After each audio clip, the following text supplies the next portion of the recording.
Welcome to the Heart-Led Business Show, where compassion meets commerce and leaders lead with love. Join your host, Tom Jacobs, as he delves into the insightful conversations with visionary business leaders who defy the status quo, putting humanity first and profit second.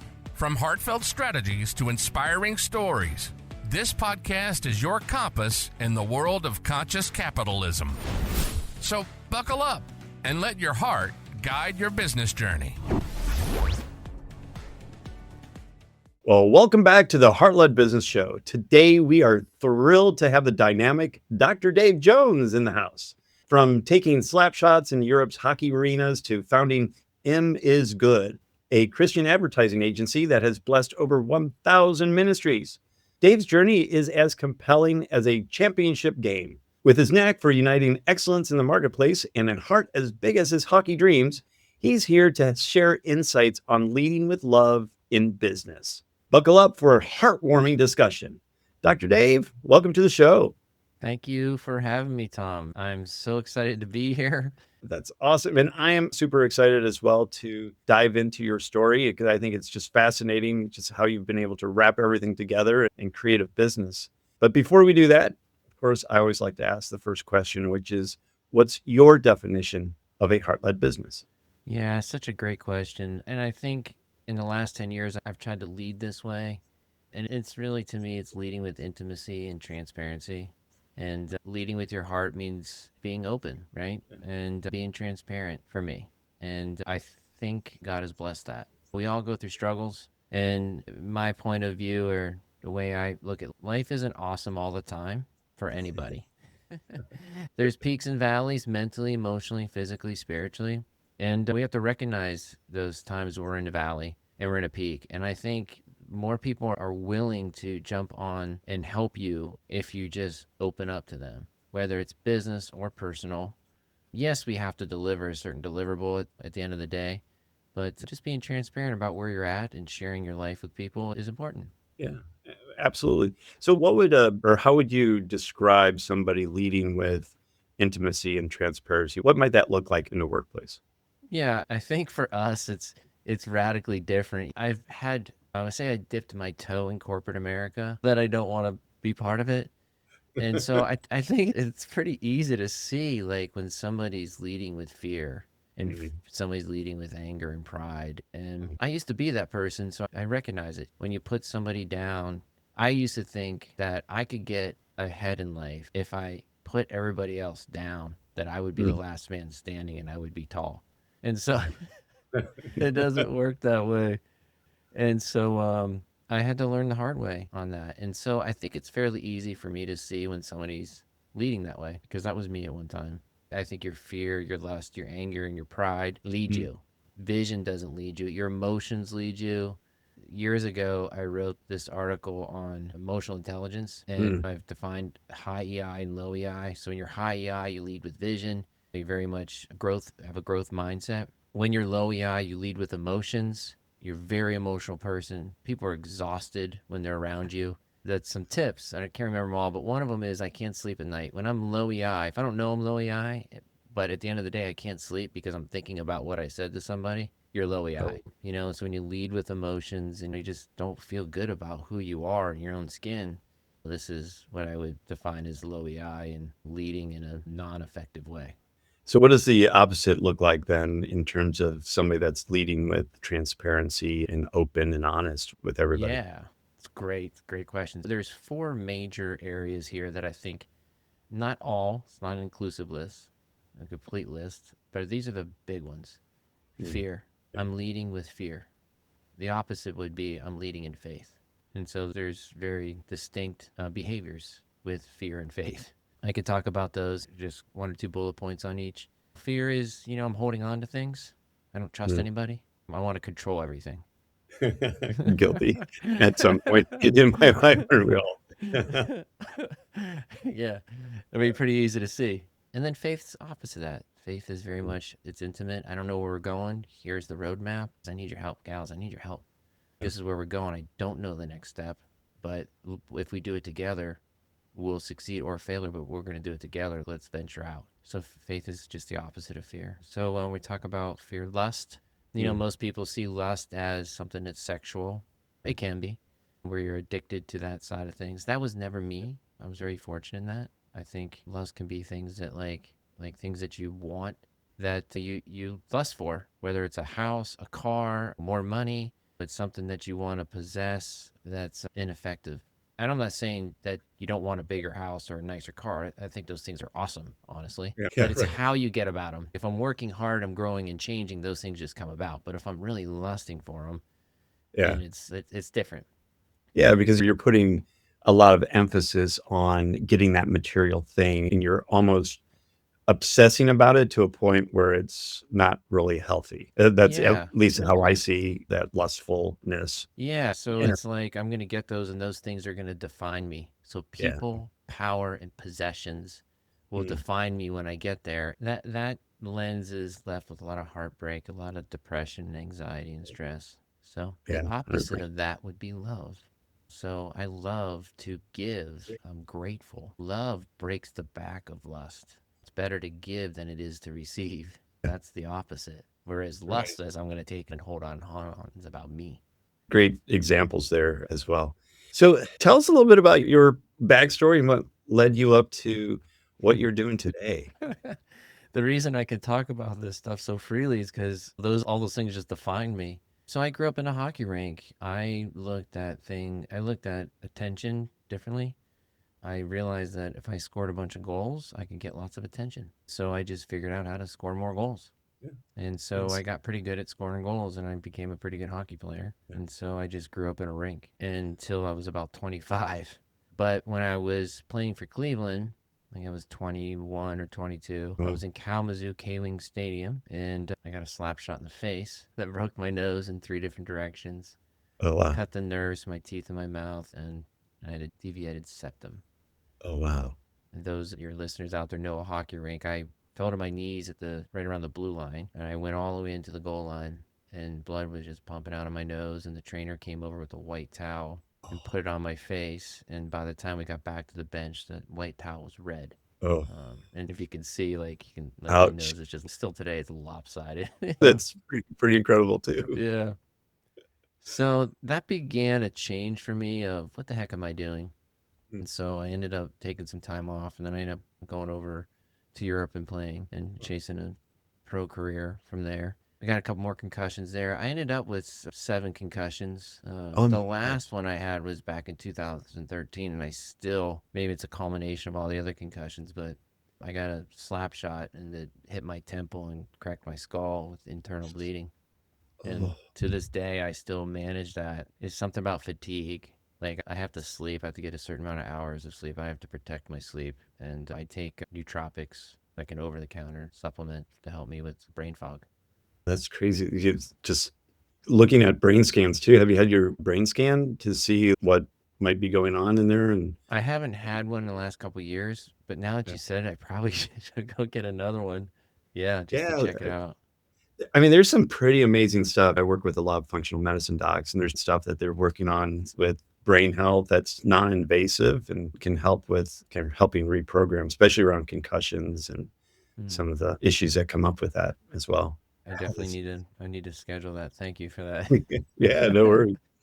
So you're in Europe and you're getting slapped around quite a bit. Then what happens? I basically ended my career there, moved to Colorado. I was 25, 26 years old Wow. at that Okay. time. I met my wife in Germany. So, fiance, we got engaged. I'm still married to her today. It's been 25 years. She Wow. was actually from Pennsylvania, who just going over there to visit friends, and we ended up meeting, which is crazy. That's crazy. That's It's awesome. a totally God thing. And so moved to Denver, Colorado, and then eventually moved to Greenville, North Carolina. I started the company from Greenville, North Carolina. Now I live in Raleigh, North Carolina. And the company, the advertising agency or Yep, the yep. So M is good. It was originally called Marketing Ministries. And so the technical name is Marketing Ministries doing business as M is good today. So it's our yeah. 25th year. That's amazing. So how do you balance then, just talking more on the business side of being a heart-led business, how do you balance making a profit and still being heart-led and everything that comes along with that? I don't know the right answer here. I knew I this don't think there question is was one. coming because, like, Tom, I'm like, this is what happened to me. And so this is how I Well, balance it. It's a great question. I don't think I have a right answer. I felt that when I wasn't leading with profitability, I was being used. I was being run over. And so I had to say, I had to put down a boundary here. In order for me to get respect, I have to lay a boundary down. And so this is the cost, and here's how much time I'm going to spend. And if you need me to spend more time, then we need to look at the cost. Like we had to balance that. So I just yeah, got really abused by it, honestly. And sure. I wish it was a different story, but it was being abused by pastors. Yeah, And that so would just that's say, where you kind of swung all the way over to the one side, totally heart led and not looking at the profit and just giving without getting anything in return. that's Yeah. right. And it was just a wake up call, and I'm thankful. I am really thankful. I won't say the pastor's name, but I Mm. said, hey, we were producing his television show for years. Like I was a friend. And I said, hey, I don't remember the numbers exactly, but it was like, hey, we spent 100 hours doing a program here. And here's what we charged, but we only billed you for 70 and it took us 100. And he just Yeah. looked me in the eye.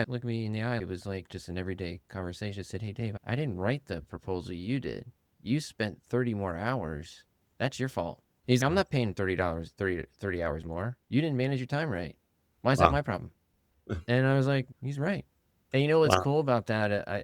Looking back on it, the next year I wrote it for 100 hours and he couldn't afford it. And so I lost the business.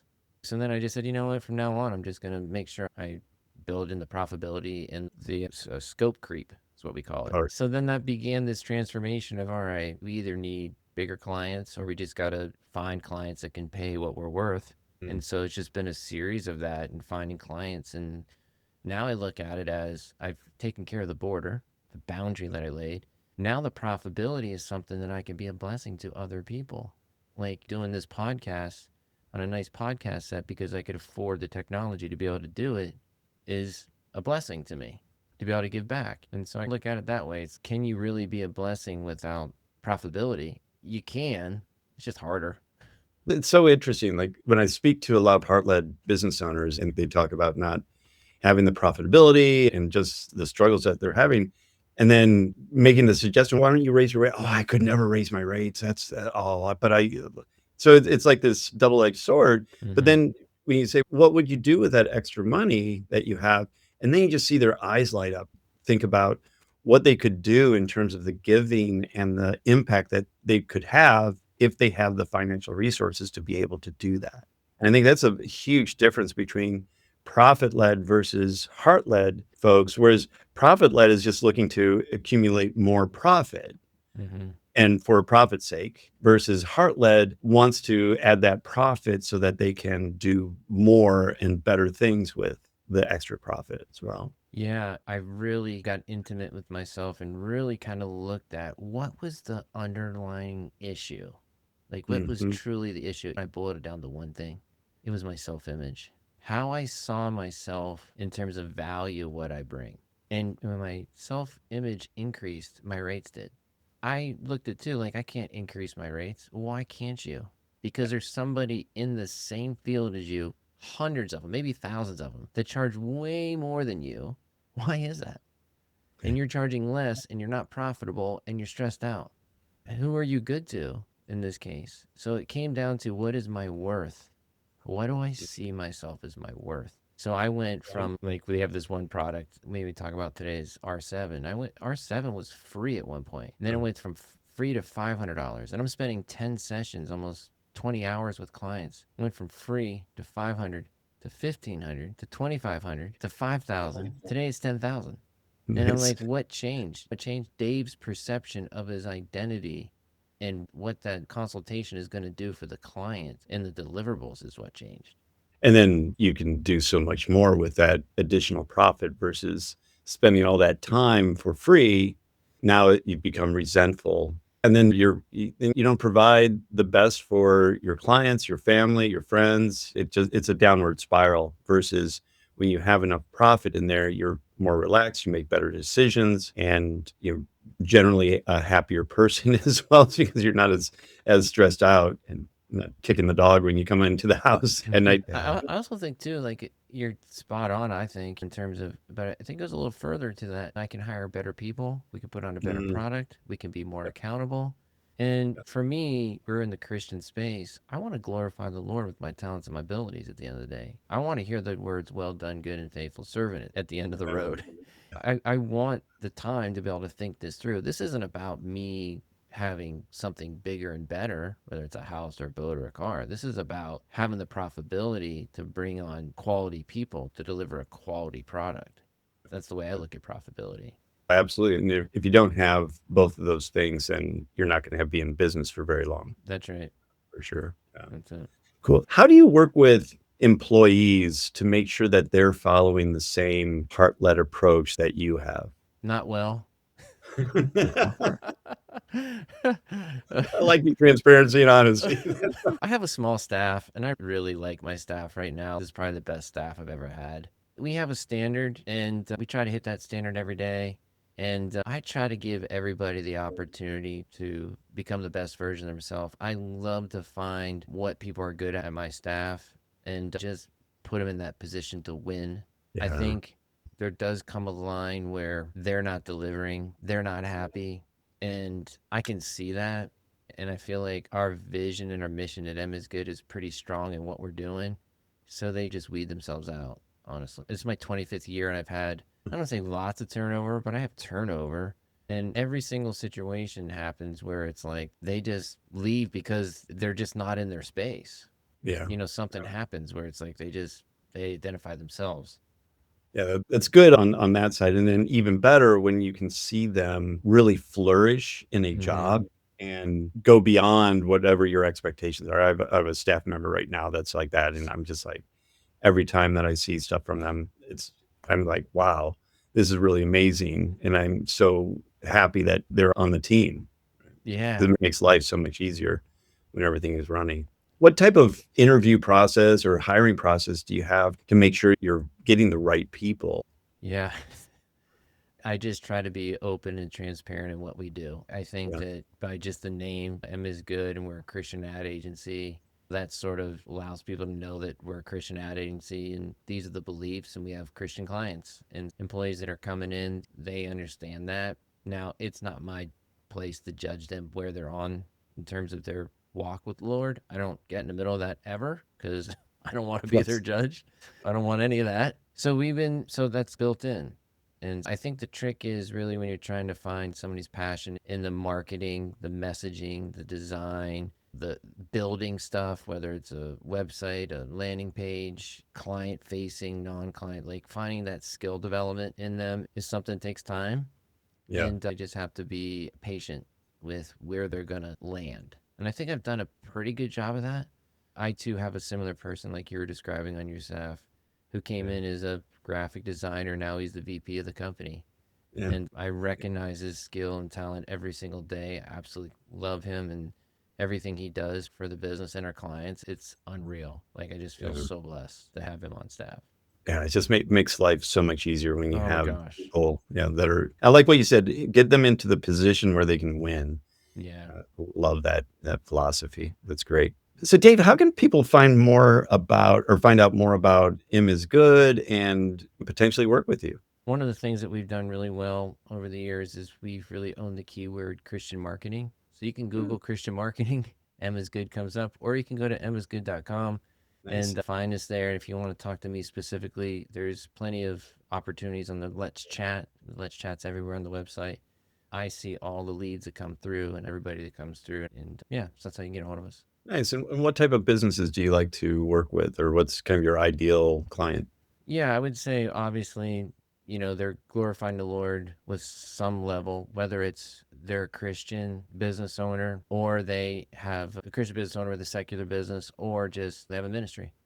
I think we do well with Christian organizations that are 5 to 10 years into it, 2 to 3 million in some type of revenue. We do okay with startups. The reason I'm saying that is we do really well with conversion. We do messaging and KPI management really well.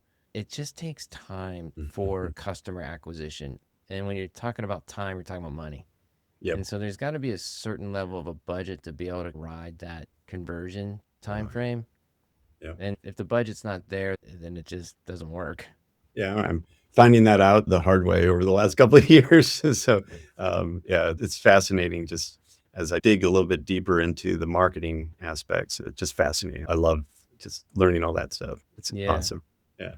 What a great service, too, that you're offering. That's Thank you. very awesome. So, Dave, thank you again for being on the show today and just sharing your stories, your wisdom, kind of the advice for other heart-led businesses, and just being a great example of being a heart-led business owner. So thank you. Thank you very much. I appreciate your time, and I'm thankful for being on your podcast today, Tom. Thank you. You're very welcome. And thank you, listeners, for tuning in today and listening to the Heart-Led Business Show. Make sure you're checking everything out that Dr. Dave has, and we're going to put all that down into the show notes. So you can just click on the link there to get to his website and find out more about him is good. And while you're down there, if you could do me a favor and give the show a rating and review, that definitely helps spread the word about Heart-Led Business Show. And as we highlight more businesses that are heart-led in the world. So until next time, lead with your heart. You've been listening to the Heart-Led Business Show, hosted by Tom Jacobs. Join us next time for another inspiring journey into the heart of business.